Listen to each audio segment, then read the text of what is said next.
आणि यानंतर बातमी आहे राष्ट्रवादी काँग्रेसच्या गोटातनं। कामाचा प्रचंड झपाटा असलेल्या अजित पवारांच्या निधनानंतर राष्ट्रवादी काँग्रेसमध्ये एक मोठी पोकळी निर्माण झालेली आहे। दादांशिवाय पक्ष चालवण्याचं आव्हान पेलण्यासाठी आता पक्षाने एक मोठा निर्णय घेतल्याचं कळतंय। यापुढे 3 पातळ्यांवरती पक्षाच्या नेतृत्वाचे निर्णय घेतले जातील। सुनेत्रा पवार जे राज्याच्या उपमुख्यमंत्री आहेत, त्यांनी आपल्या दोनही मुलांसह पक्ष चालवण्याचा निर्णय घेतलाय। सुनेत्रा पवारांकडे आता संपूर्ण राज्याची जबाबदारी असेल, तर पार्थ पवारांकडे विशेष करून मुंबई आणि दिल्लीची जबाबदारी देण्याचा निर्णय झालाय। त्याच वेळेला बारामतीचा गड, हक्काचा गड, पुणे हा ग्रामीण भाग जय पवारांना देण्यात येणार आहे। विशेष म्हणजे पक्षातील इतर महत्त्वाच्या नेत्यांना यामध्ये सध्या तरी कुठेही स्थान दिसत नसून पक्षाचं शक्ती केंद्र आणि केंद्रबिंदू हे पवार घराणंच असेल हे पुन्हा एकदा अधोरेखित झालंय।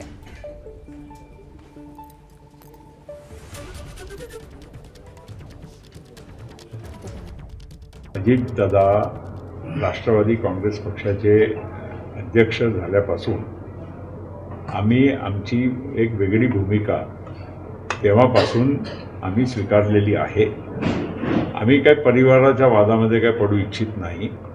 आम्ही आमचा पक्ष चालवून राहिलो। दादाच्या आकस्मिक निधनाच्या नंतर सुनेत्रा वहिनी पवार ते आमचे अध्यक्ष आहे आणि त्यांच्या मार्गदर्शनाखाली, त्यांच्या अध्यक्षतेखाली आमचा पक्ष आम्ही चालवून राहिलेलो आहोत। आणि म्हणून इतर काही गोष्टी कोणी काय बोलत असतील, काही कोणी उत्तर प्रत्युत्तर दिलं, त्या भानगडीत त्या वादात आम्ही पडू इच्छित नाही। आदरणीय सुनेत्रा काकींनी दादांच्या पश्चात राष्ट्रीय अध्यक्ष म्हणून जबाबदारी घेतली। पार्थदादा असतील, जयदादा असतील, यांनी सुद्धा आपापल्या परीने त्या ठिकाणी पार्टीचे संघटन जे दादांचेच विचार आणि दादांचीच कामाची पद्धत आत्मसात करून पक्ष अधिकाधिक या तिघांच्या मार्गदर्शनाखाली मजबूत होईल। पण या सगळ्या संदर्भातली एक मोठी अपडेट आता समोर येते। राष्ट्रवादी काँग्रेस पक्षाकडनं या सगळ्या बातम्या की 3च व्यक्तींमध्ये पक्षाची जबाबदारी वाटून देण्यात आलेली आहे, या सगळ्या बातम्या निराधार असल्याचं अपडेट दिलं जाते।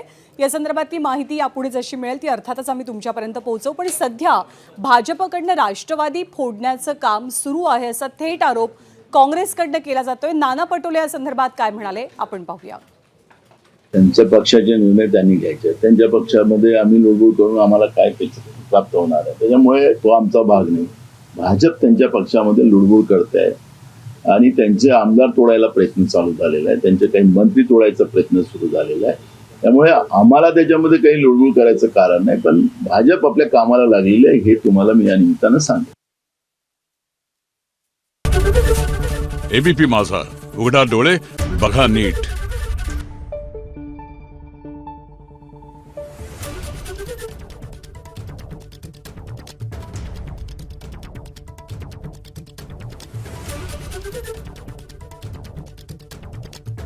Thank you.